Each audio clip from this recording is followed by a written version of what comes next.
เหลี่ยมเนาะหรือว่าคำสั่งของโพลีกอนนี้ก่อนอื่นหมดเราคลิกที่คำสั่งของโพลีกอนเราจะสังเกตเห็นว่าโปรแกรมจะถามหาว่าเราต้องการจะแต้มรูปจักเหลี่ยมเนาะอยู่ในนี่โปรแกรมค้างไว้6เนาะถ้าเราจะแต้มรูป6เหลี่ยมให้เราพิมพ์เลข6แล้ว enter 6แล้ว enter อยู่คีย์บอร์ดต่อมาให้คลิกตำแหน่งใดๆอยู่ในรูปนี้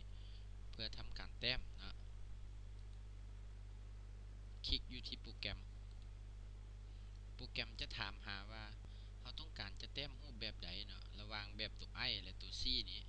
กรณีนี้อาจารย์จะแต้มแบบมุมมองของตัว i ก่อนเนาะให้คลิกที่ตัว i แล้วเขาดึงลูกศรลากออกมาเนาะเขาจะสังเกตเห็นว่าเส้นรัศมีของมันจะแทกจากจุดแกนกลางของรูปหาจุดจอมเนาะเมื่อเขาต้องการอยากได้ตัวใดเขาก็พิมพ์ใส่500แล้ว enter อยู่คีย์บอร์ดเขาก็จะได้รูปลายเหลี่ยมเนาะในมุมมองของรัศมี500แต้มอีกรูปหนึ่งเนาะคลิกที่คำสั่งโพลีกอนเอา6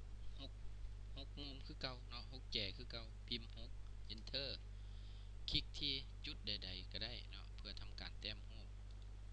แต่ว่าในชุดนี้เราจะมาลองเอาแบบมุมมองของตัว C เนาะคลิกที่มุมมองของตัว C ดึงลากออกมาเนาะเขาจะสังเกตเห็นว่าเส้นรัศมีเนาะจะแทกออกจากจุดแกนกลางหาจุดตัดของเส้นเนาะเห็นว่ามันจะต่างกันหน่อยนึงเนาะแต่ว่าเขาสามารถพิมพ์รัศมีตัวเดียวกันได้พิมพ์ใส่500แล้วกด enter อยู่คีย์บอร์ด